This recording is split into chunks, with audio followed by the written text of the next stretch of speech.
That was perfect timing. Jeez. Okay. Anyway, welcome to. Oh, it's also night. Everything's getting in the way. That's not what I'm meant to do. All right. Hello. Hi. Welcome to the 1.17 snapshots. Everything so far. So all the timestamps for everything are going to be in the description below. I promise you. So if there's any particular thing you want to check out, you can go check that out. But anyway, we've got a lot to cover. There's been, I think, 4 snapshots. And there's some stuff that I'm not going to cover just because I don't think it's particularly important. Like, I'll mention it real quick, but you can now waterlog train tracks, which is something you couldn't do before. So that was interesting. So let's get right into it. These are all the things that are being added in 1.17 that they have done in Snapshots so far. So first off, we've got a brand new ore. It's super cool. It's copper. There's a couple things you can do with it. First of all, you can make all these blocks. You find the ore out in the world like this, then you take it and you put it in the furnace and you smelt it, and then you get a copper ingot. Then what you do with the copper ingot in order to get all these blocks is you can't use a stone cutter, unfortunately, for any of these. But in order to get copper blocks, you put in... I need a crafting table. Hold up. Alright. You put it in a 4x4 square, like that, to get a copper block. And then... yeah. And then to get the... I need 3 more of those.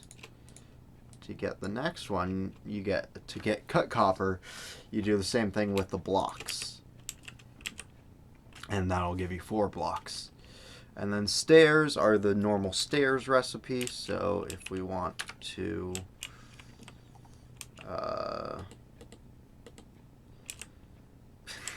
well, anyway, it's basically just the shape of stairs. Hold up.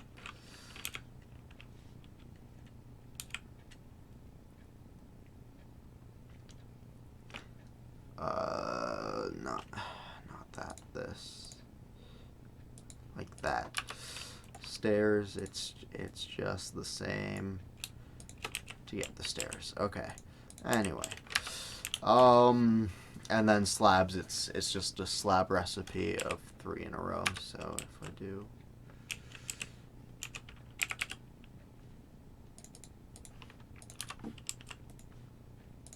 That, it's like, oh wait, no, it has to be cut copper, right?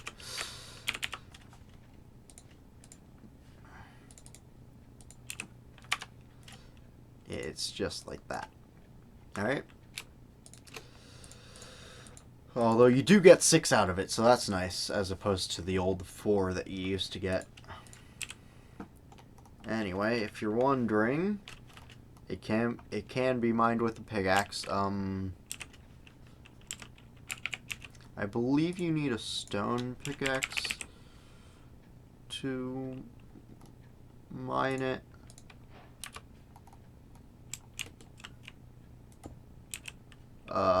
Here.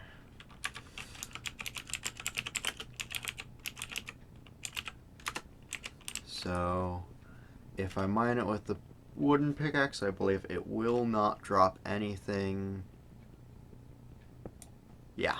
And then you mine it with a stone pickaxe, it drops. Yep. Cool. Just to get that out of the way. Okay. So you might notice that some of these blocks look very similar to each other. And you might notice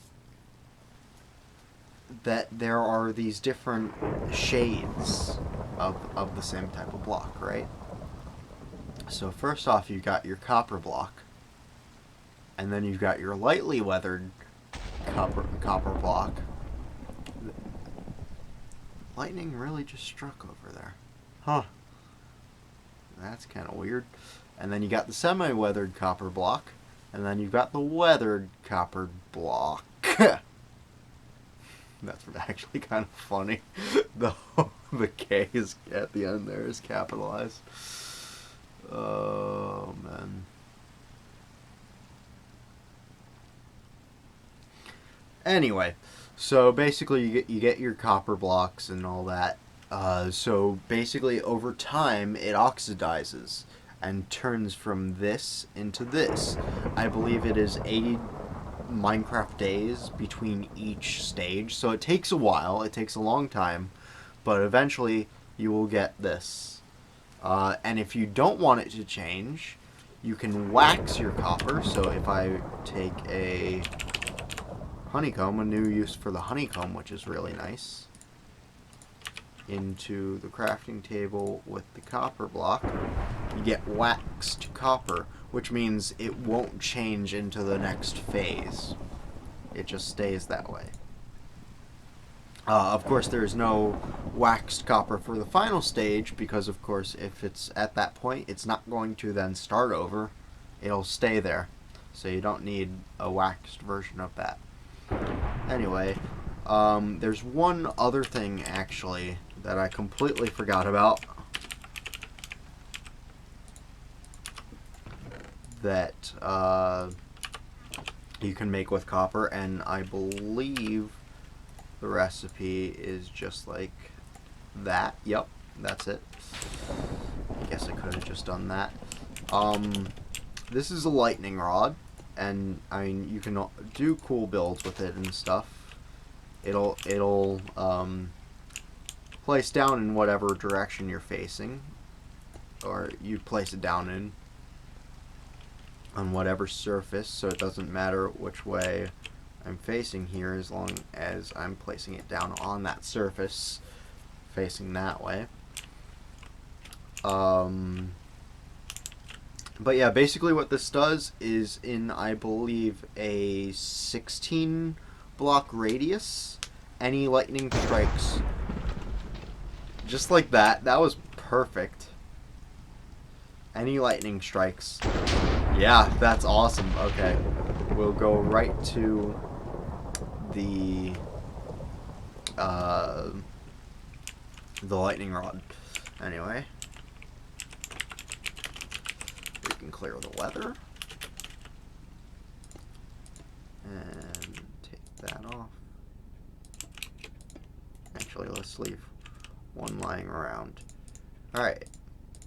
Anyway, that's about it for that.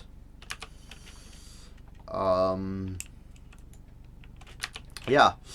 Alright, moving on to the next thing. We've got a new type of glass, which is really interesting. So if we go on and do /time set night, you might notice that it's not really, there's a torch in there and light's not really emitting through the glass, whereas over here with the normal glass, it is. This is called Tinted Glass, and let's see, you make it with amethyst crystals, amethyst shards, which we'll get to in a second. I showed you on that first, but oh well. Also, you might notice the clock and compass textures have been updated. It's not a super important thing here, but it is a thing that happened. But yeah, that's Tinted Glass for you. It's very basic, but very cool. Some cool uses with that. Alright, let's do this first. The Amethyst. So, how the Amethyst works is it spawns, these geodes will spawn.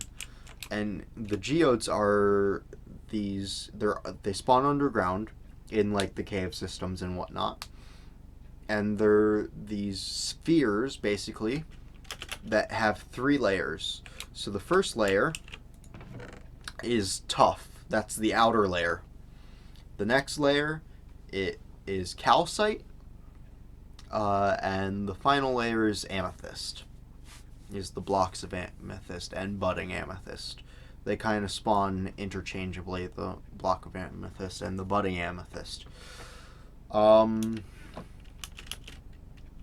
you might, and then on top of those spawn these crystals, the amethyst crystals, which grow from small to large with medium, or grow into clusters rather.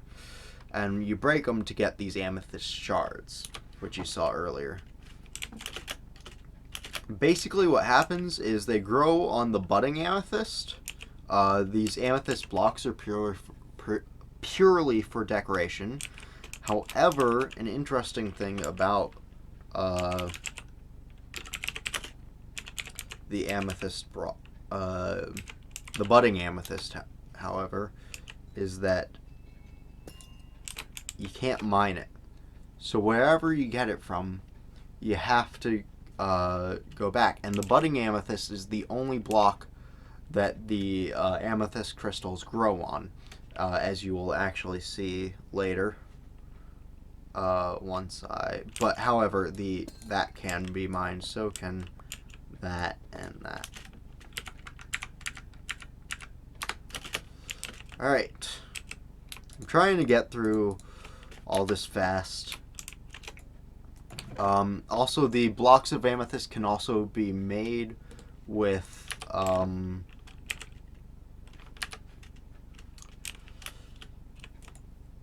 amethyst shards. I thought. That's okay. Whatever. Yeah. Okay, so you can make it in a 2x2 crafting grid. All right, the next thing. Also, it makes a really nice sound. The next thing is the. Well, I guess you'll see in a second. This is the crafting recipe for it, though, and it's the spyglass. So the spyglass is interesting. You might hear, as I do this, a new sound as well. The little zzz. It's kind of nice. I kind of like it. I don't know what the practical use is for the spyglass yet. Don't really think it replaces the. Oh boy.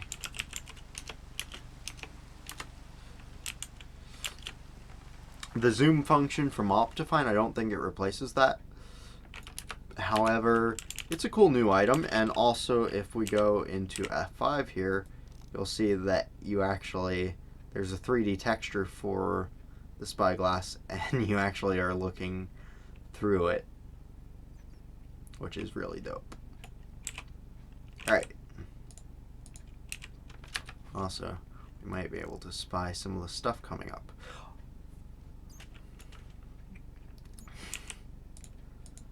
Alright. The next thing's really cool. So, these are going to be a new block in a new cave biome, which are the Dripstone caves.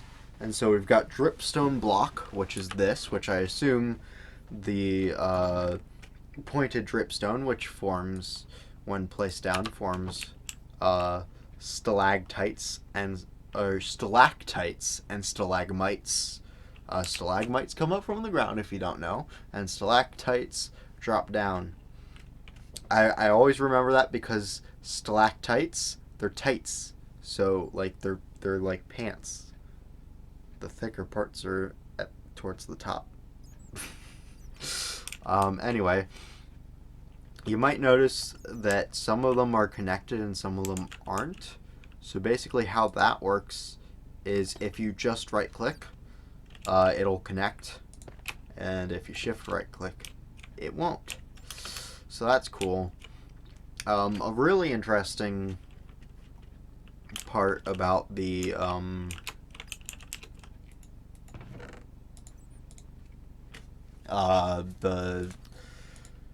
dripstones are the damage mechanic. Oh right, are the damage mechanics. So first let's do, this is the max height that you need to do for a single dripstone to drop and kill a zombie. So this is at 23 blocks, and that's where the dripstone is because it won't count these couple blocks. So if I break this, the dripstone will fall and kill the zombie. If it's any higher, or if it's any lower rather, I'll show you, it will not kill the zombie. But one more will. So that's cool. But another funny thing about dripstones is that if you break the top one, all of the rest fall and do subsequent damage. So they add on extra damage from whatever you had before. So if I break that, he'll die. But if I spawn a new one in, I believe if I actually put it down up to there, maybe one more, he will actually die, I believe. Never mind. Anyway, that's dripstones. One other thing is it does do extra damage when falling. So if I go into game mode survival real quick, it has to be from this height, from the 13th, I guess it's the 14th block technically, up, or actually, I guess it's actually, what is that? It would be 12. Also, let's go on to peaceful. You will actually die from that height.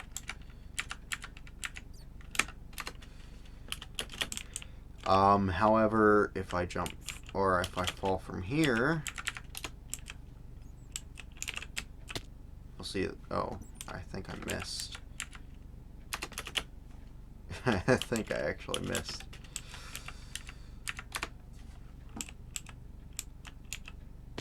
Yeah, you'll see I won't quite die. Almost, though. Also, it will damage you just from jumping on them as well. And, yeah, any height it'll do extra damage from. So, that's super interesting. And then the last thing about dripstones, oh my god, is that if it has a lava source above it, you'll see it'll drip little lava particles. If it's got a water source above it, it'll drip water particles. If it's got no source above it, it'll drip water particles. However, as you will see here,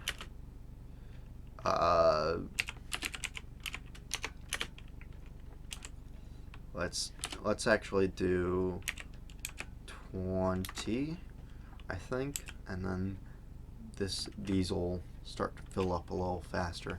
Actually, you know what? Let's do 50.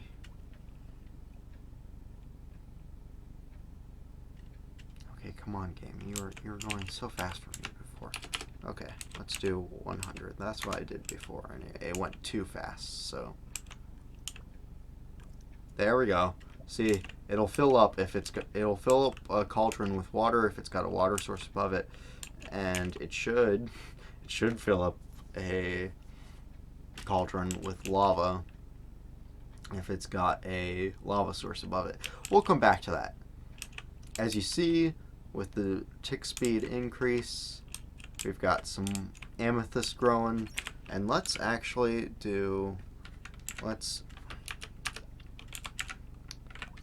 let's give it an extra, a little extra increase. How about, oh yeah, see the lava filled up. How about a little bit more?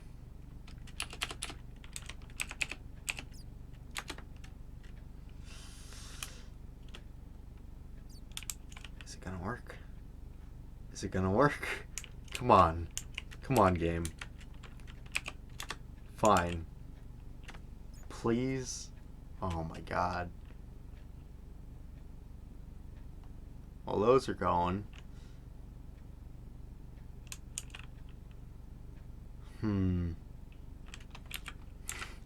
What if I add another 0?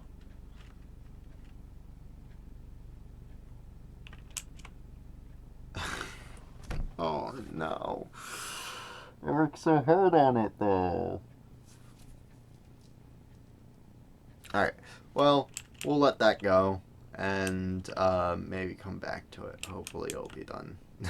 I can't believe it's not working. I thought that would work. Shoot. Okay. Anyway, the next cool new feature, after we get to the final and I think the coolest feature so far, is a new type of snow. So, you might notice there's a slight difference in texture between these two snows. It's really hard to notice because it's so bright. It's so incredibly white. But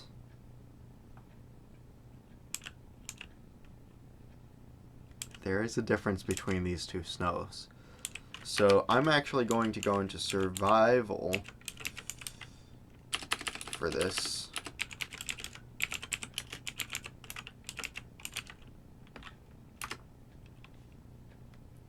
And then we're going to go into here. And you might notice, I first of all, I sank into the snow. And now you might notice that around the edges of this... Well, that's a bug. It's resetting. Is it because I'm on peaceful? Is that what it is? No? Alright, well, I'm pretty sure that's a bug. I don't think it's supposed to do that. But basically, you sink into the snow. And you get this freezing effect. It's really not supposed to... And you get stuck in it. You can mine it, but yeah. Oh. I think it might be the tick speed, actually.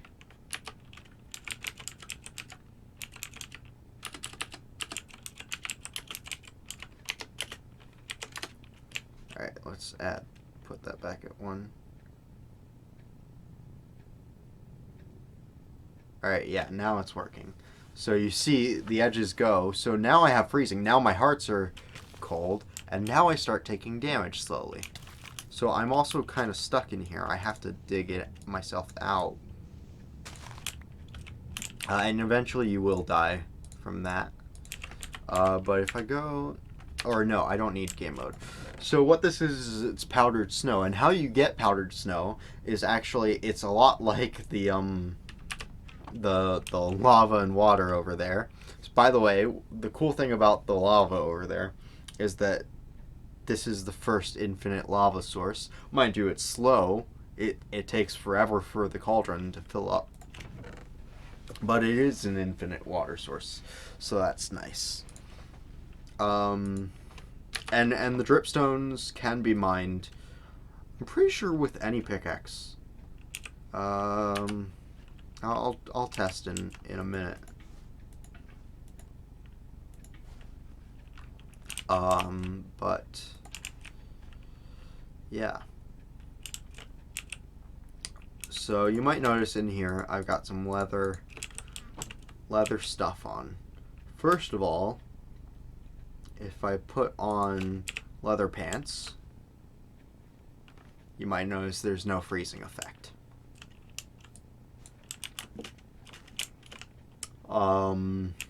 Same goes for any other piece of leather armor.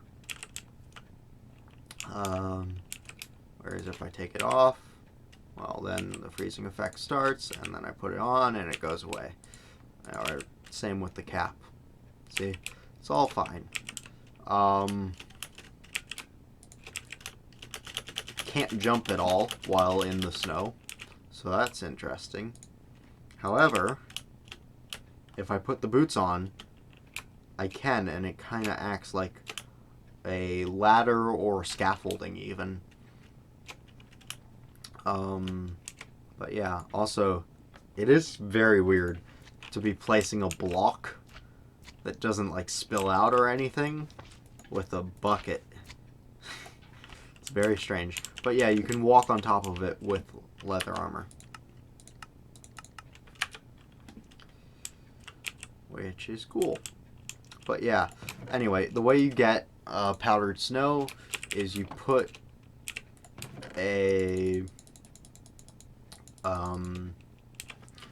bucket, or you put a cauldron down in an area that's snowing.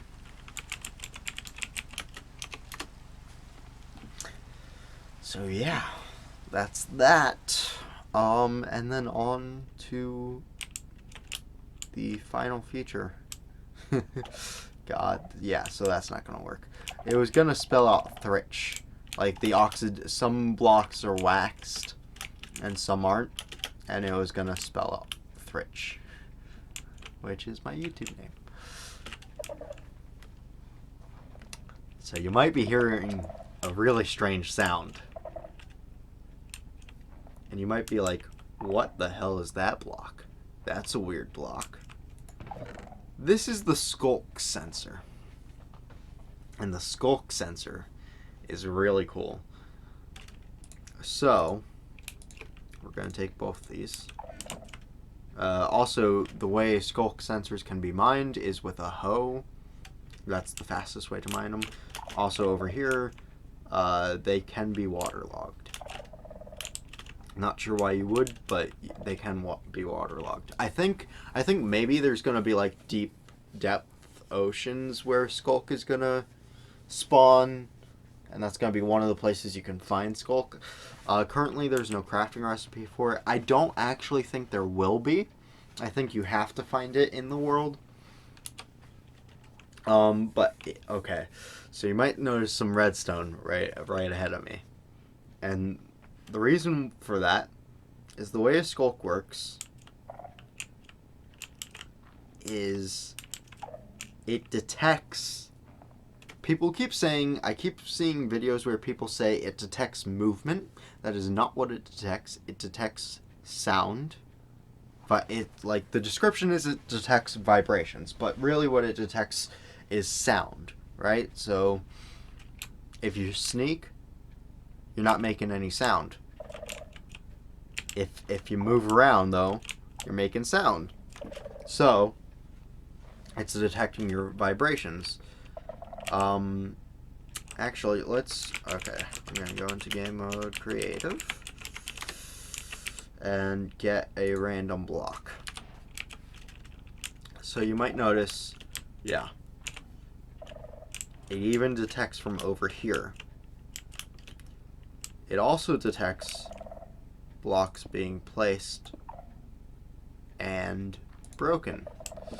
And it detects that up to 8 blocks away. God dang it.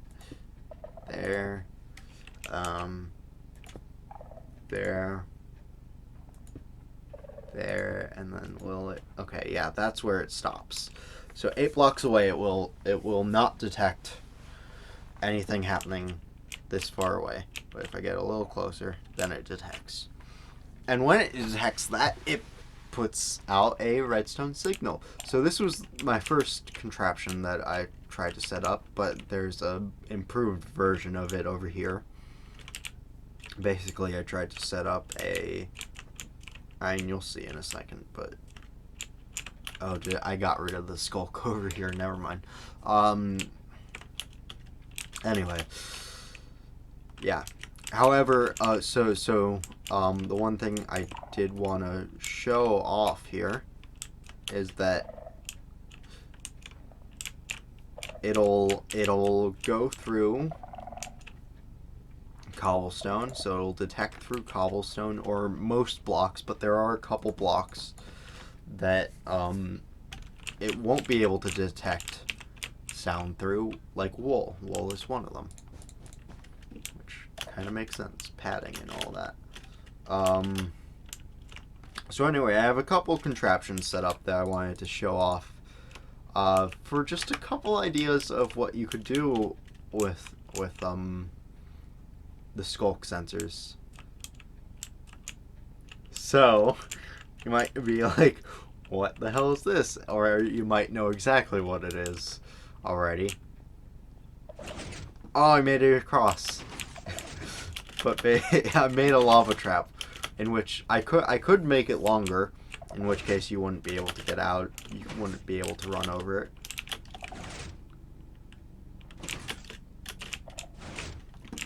But yeah, so you can do like a cool lava trap without any tripwires or anything, and without command blocks. You can do this fully in survival. You can make this, which is really cool. That's the first. You could make a whole adventure map now. Not a whole one. Like, you couldn't do text and stuff like that unless you have like a big multiplayer server where you get all your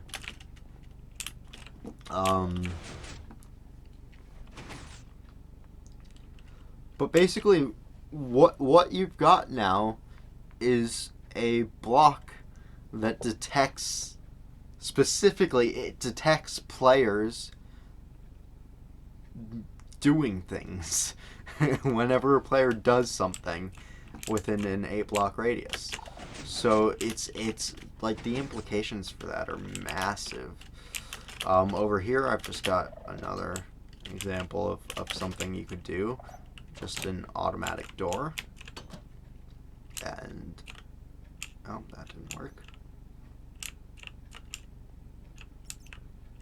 Okay.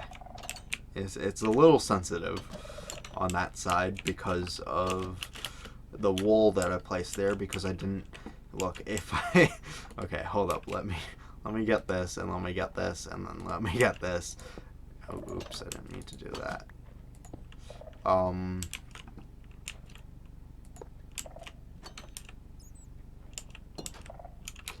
Yeah, this is the problem with it, is it detects the door opening and closing.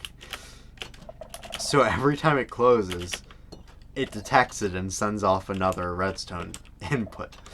So that's the big problem with that. So I had to put a piece of wool under it so that it wouldn't hear the door opening. But that made it so that the line of sight on what it hears over here is pretty frail. So like it would probably be beneficial even to put these stairs down one more and put another set of stairs here, and then it would detect you pretty easily. But so here, we could do that real quick.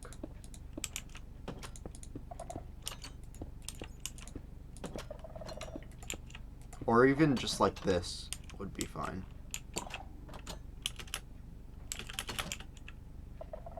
See, because now it detects right here. You have to make sure to go through, because if you stop here, it's not going to detect it. And then the last thing I did with the Sculk sensors is I made a little parkour thing. Because this is a really cool thing that you can do with the Sculk sensors. So here, if I do anything, it won't do anything, but that's fine. Like, even if I had it stone, it wouldn't really change the difficulty of this. So let's just see, it falls out from under you. That's how I set it up, so that if I jump there, it'll fall. So that's dope. So you gotta go fast. And then here, I did Oh, shoot. Lag. I'm gonna blame that on lag.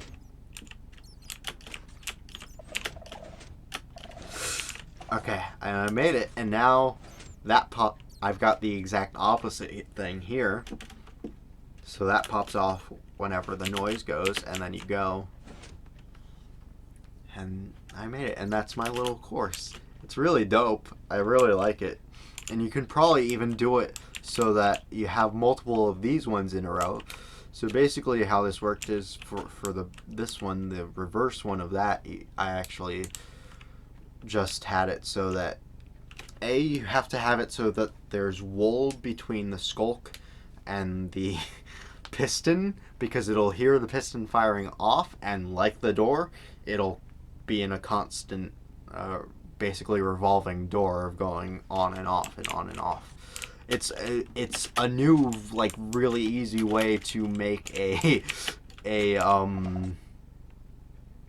clock, a redstone clock. It's a new redstone clock technically, but it's really annoying to have to try and work around. But it's still really interesting, and I really like it. So that's why this wool is here. If I take it away, you'll see what I mean.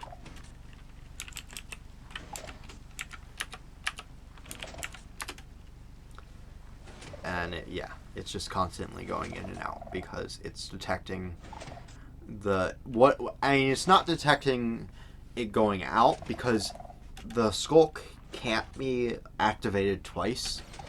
So if it's already activated, you can't activate it again.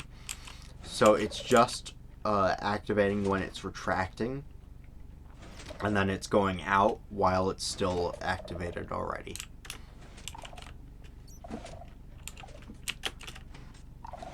But yeah, I think it's so cool. And then if I do it like that, yeah, it's cool. That's really dope. You could do like a hallway where you have to run down it really fast because the floor is retracting behind you. It's just, it's a cool new, okay, I gotta get rid of this because, yep, that's annoying. But the cool thing about this one in particular is that because of the way it works, if you had multiple in a row, you have to react really fast. And you can't know what the jump ahead of you is because you won't see it. It'll be in the wall. It'll be in the wall, and you won't know how far to jump. And it'll just detect when you land on the one before it. And you just gotta keep going. Anyway, that's my 2 cents on all of this. I think it's all really cool, especially the Sculks. I played it, so if you want to watch me kind of build this and stuff, I did play around with it on stream. That stream will be going up on the THRich Streams channel, so you can check that out. That'll be in the playlist, or that'll be in the description below. Also, if you want to see more videos like this that are more like just about updates for Minecraft and stuff, let me know. I enjoyed doing this. I put a lot of work into it. And yeah, it was fun. I'm excited for the new update. It's not going to be out for a while, but I'm going to still play with the snapshots in between, and I think I will actually stream some more and play around with the Sculk sensor a little more, maybe make a slightly more complex parkour course, something like that. But yeah, that's about gonna do it for me. So if you enjoyed the video, leave a like, comment, and subscribe, all that good stuff. And I will see you guys in the next video. Bye bye!